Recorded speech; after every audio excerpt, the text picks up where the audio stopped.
This is Jonathan with Travel Hacking Teachers, and today I am in Hong Kong. I'm about to start an 8-hour walking tour of the city, and my guide is from Hello Hong Kong.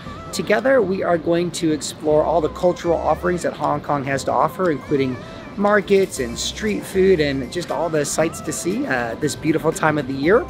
So if you're interested in life as an expat family working overseas and travel hacking tips, do hit that subscribe and bell notification down below. And I'm excited to see where our first destination is going to take us. See you when we get there.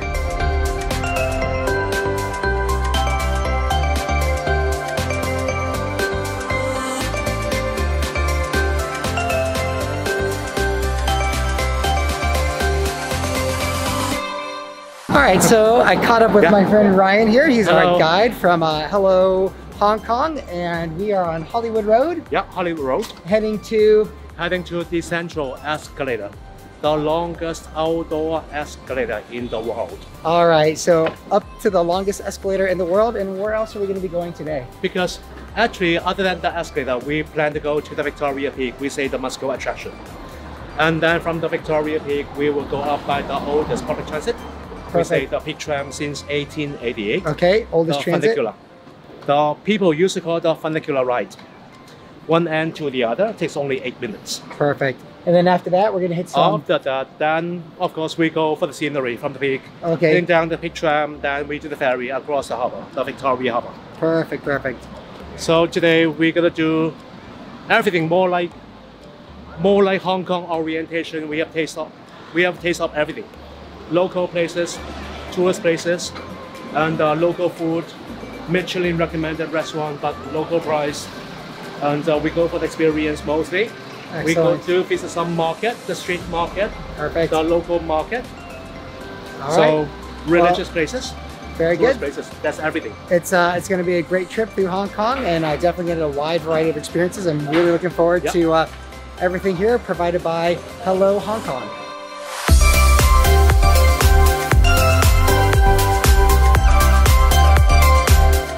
Just stepping on to the world's longest escalator.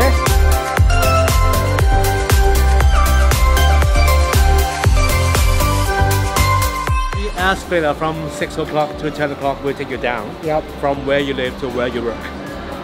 From 10:20 to midnight, it will take you up.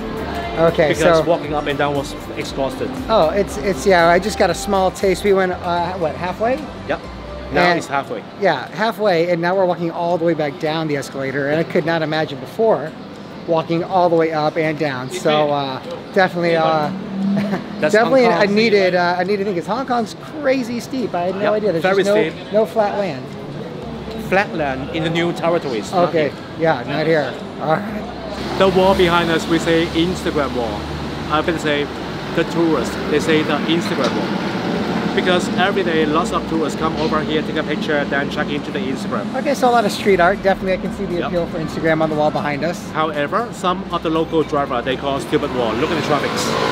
Yeah. Because lots of tourists, they're standing right in the middle and taking picture, then the driver said, stupid. Stupid, yeah. That's why driver said stupid wall. I feel like it's a fine balance between an Instagram and a stupid, no matter what you're taking a picture of. So I appreciate the two sides of that coin. Alright, so I'm here with the pan-fried soup buns. And the directions were, these are pan-fried, kind of like a dumpling. Super good, very nice, rich broth, very good. Go ahead, so I have a kind of a blended coffee tea. Tell me a little bit more about this. Yin Yang. It's kind of drink, coffee and tea mixed. Because Chinese people, we like tea. Western people, they like coffee. Best of both worlds. Best of both worlds. The restaurant, they make it mixed. So the drink is quite complicated because the first sip feels like coffee. And after taste feels like tea. Right. That would say Yin Yang drink. Right. And this place has been here since 1952. So this is the Graham Street Market? Graham Street Market. The first market in Hong Kong disappearing because of the hygiene, because this market, we say the wet market. Yeah, the wet market. Wet market because the ground is always wet. Because of the living hygiene, then some of the outdoor vendor, they needed to move indoor. So look at this. You will see all kind of meat. They just want to tell you how fresh it is. Right, right. So look at this.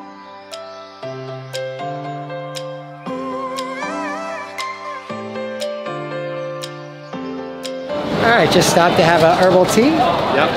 The herbal tea, actually, there was no tea leaves, all these herbs. The taste could be very bitter. Can I smell it? Do you like it? Yeah, it smells like prunes to me. Oh man, that's unique. Yeah, you're right, bitter. All right, I'm gonna slam it then. That's what you gotta slam it. Well, I can't say I enjoyed that experience. Although we say bitter, but aftertaste, you feel sweet. Yeah. It's definitely a unique. I mean, it tastes like nothing I've had before. So, all right, onward. So we're on our way to Victoria Peak. Victoria Peak. And you know, we're on a road here that's usually a super busy thoroughfare, but because of the protests that are going on, traffic stopped, and we have to do a lot of reroutes. From my experience thus far, I mean, I haven't seen anything that's made me feel unwelcome or unsafe. It's been a very smooth tour, and I mean, life goes on in this city of Hong Kong. So we'll see, again, I hope the day just unfolds in kind of that continued peaceful manner.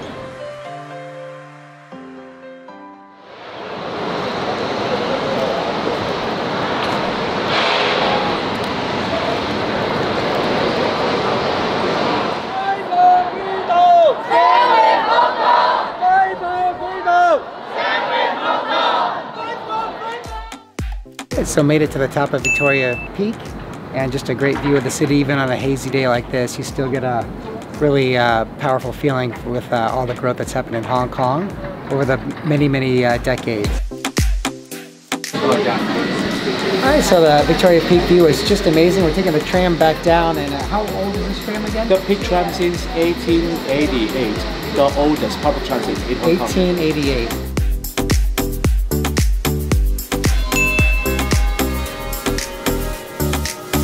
So this is, again, one of the oldest cathedrals in Hong Kong since 1849.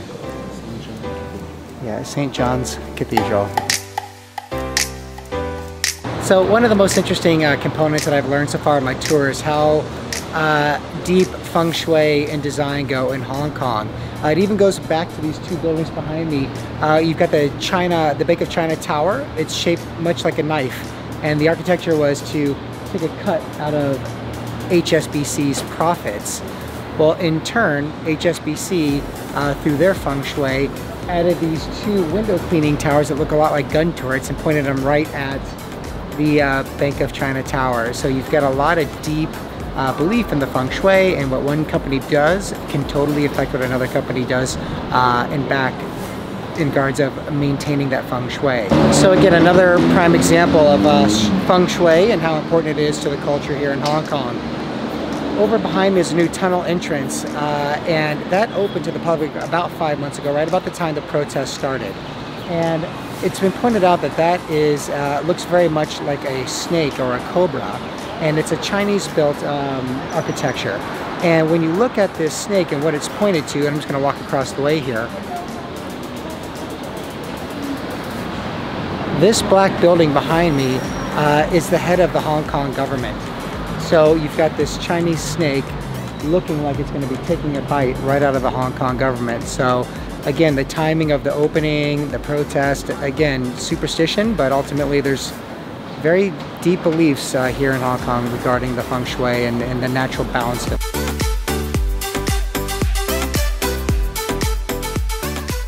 Alright, so I just got off of Star Ferry and I'm at Cheung Bakery, where I'm going to try a fermented duck egg. So again, a traditional, more of a local street treat. Let's see.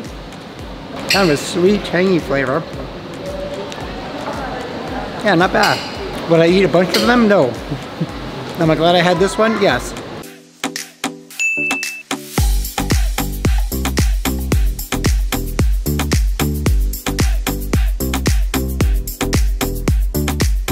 Okay, so I'm on my last couple of bites on the tofu platter, and I saved the best for last. This pan-fried tofu is delicious. Now, the entire cost of this meal was about $2.80 US, including with the fresh soy milk. So it doesn't get a whole lot cheaper than that for such great food. So we got the pan-fried tofu. Just a super fresh tofu flavor. It's really, really nice. Super crispy on the outside and that tofu chewy on the inside. Really, really nice. So Ryan was just explaining to me the concept of these subdivided apartments. where what we would think of as a one-bedroom apartment, maybe 700, 800 square feet, is subdivided into something like 4 different apartments. And all these meters are running to these individual apartments. And you know, you're just explaining that they're not always the safest in terms of regulation and coding. And that can lead to problems. Because the problem is living cost in Hong Kong, let's say apartment in Hong Kong is the most expensive in the world. Okay. Most Each expensive. apartment, monthly rental like $20,000. Okay. Average wage is like $15,000, $16,000. So a family can't afford a single bedroom apartment. Yeah. That's why they make it subdivided. Try to lower the expenses, but actually the living size is much smaller. Something like 100 square feet, 200 square feet? 100, 150 square feet is okay.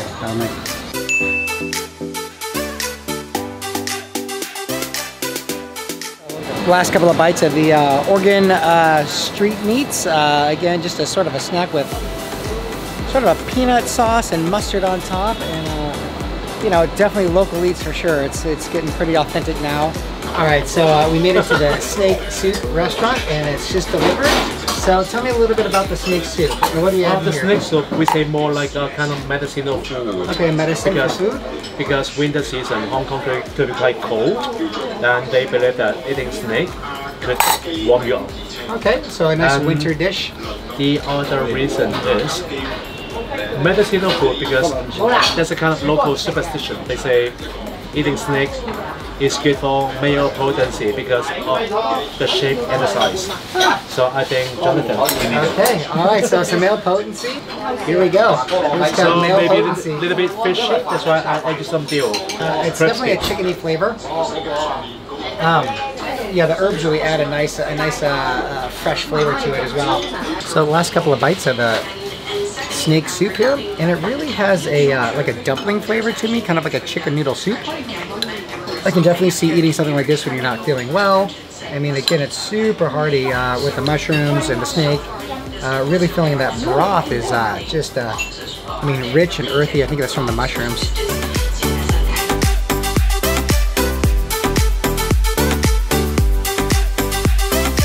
Ryan is coaxing me into eating a ox intestine soup. I don't think you think I can do it. Inner organs. Ox. Not only intestine. Inner organs, so the full thing. We're talking stomach, liver, intestine, yeah, and lung. And lungs. Okay, well, I think I can do it. Yep, let's go. Let's go find out. All right, so the ox organ soup just arrived, and we're looking at liver, intestines, lungs, stomach, and probably a variety of unknown internal organs in this bowl of soup. So there was a lot of questioning on if in fact I ordered the right thing, because they took kind of one look at my face and said, no, I don't think you're meant to order that. I'm losing Ryan here, but I'm gonna destroy this ox organ soup. I'm gonna, you know, show him what I can do. I think I'll start with liver. Good. Definitely tastes like liver. And the texture? Chewy, very chewy. And then we've got the intestines, super fatty. Yeah. Really good, rich Lots of flavor. fats. We got the stomach here. That's better. This is the lung. All right, lung. Yeah. That's more texture flaky. more soft. Yeah, softer for sure. Because the texture more like baby food. Right. Yeah, the lung is the baby food. But I'd have to say, of my favorite, I prefer the stomach and Liver? boy, the liver, reasonable, but I would say my favorite would be the stomach, followed by the lungs as a preference. All right, let's eat the rest of this soup. So the next stop? The rice noodle rolls. Yeah. And the most important is the sauce. Okay. The peanut sauce, soy sauce, hoisin sauce, Yep. chili sauce, all mixed together with lots of sesame. So look at this. Always a long line. You will see the hidden gem. Oh, The line is here. Again, a place that you would never find if it wasn't for Ryan and Hello Hong Kong. So again, great connection on the local street foods.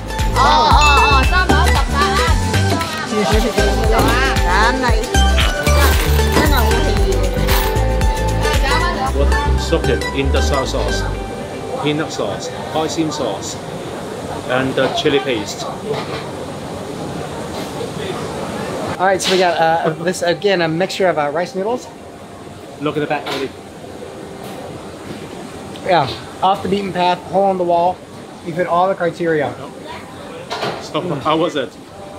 Delicious. Ah, man, those noodles perfectly cooked. You're getting hit with all the flavors. Sweet, spicy, tangy, salty, delicious. Yeah, this is where it's at. This costs 10 Hong Kong dollars, so this whole bowl is like $1.25. $1.27. Yeah, $1.27. So again, just super economical, delicious street treats. Really nice. But the only problem is eating on the streets. Oh yeah, well, you know, you can sacrifice the view, right? Yeah. Up next is the wet market.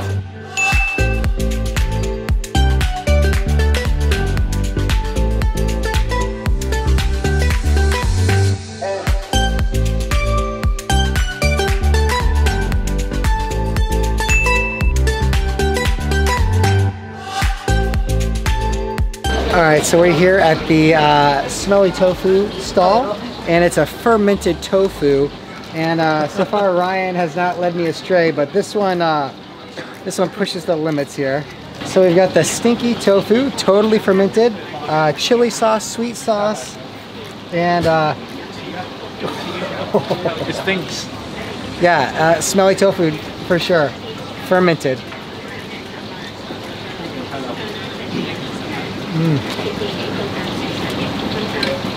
Whew. Man. It tastes a lot like it smells. I just got done eating ox innards, and this is pushing my my limit here. The fermented tofu. Definitely not my favorite.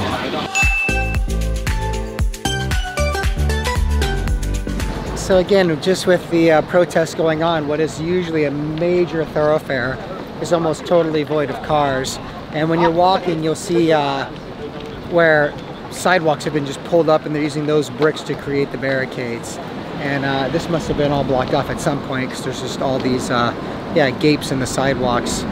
Again, life goes on, but just you know, it's definitely slowed down commerce here in Hong Kong. So just looking at a tear gas canister wedged in the drainage here.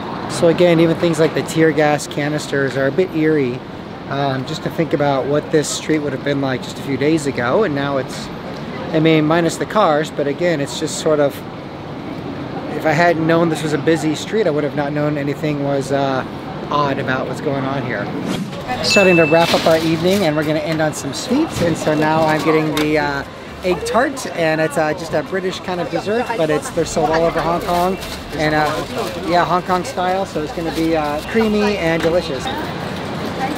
Yeah, it's good, super warm, and definitely a nice way to wrap up the evening with something warm in the stomach. So a very nice product here on these egg tarts. So I'm ending the night basically where I started this morning, and it was an amazing day. I want to thank everybody at Hello Hong Kong, especially Ryan, who was my tour guide. I thought Hello Hong Kong did an amazing job, especially Ryan, putting together a perfect complement of items on my 8-hour walking tour with them. I thought the combination of kind of tourist on the beaten path was matched really well with off the beaten path, back alley experiences that I think a lot of tourists don't get here in Hong Kong. So my big recommendation for you, if you're coming to Hong Kong, is go contact Hello Hong Kong. Ask for Ryan in particular, or I suppose any other guides would be really good. And I just, you know, ask them for off the beaten path, back alley trips, and you won't regret it. I mean, I saw an amazing part of Hong Kong that I think is normally sort of passed over, and it's I mean, it was the best food, and again, I think one of the most enriching experiences of the trip. So I'll also add regarding the protests that Hong Kong to me never felt unsafe. You know, we did see some of the protests going on in Central District, but even then, you know, it was just something we passed through, and it was there, and people were chanting, but it never really felt unsafe or out of control in that environment. So, you know, even with that going on, Hong Kong, again, to me, felt extremely safe. the culture was just enriching, even with everything like that going on. And again, if you're thinking about Hong Kong and you're sort of on the fence, I would highly recommend it. My experience, again, with the help of Ryan and Hello Hong Kong, was just amazing, even with the backdrop of some of those protests that were going on. So if you're interested in life as an expat family, working overseas, and travel hacking tips, do hit that subscribe button and bell notification down below. That just helps us out and keeps you posted on the newest videos. So look forward to seeing you on the next one.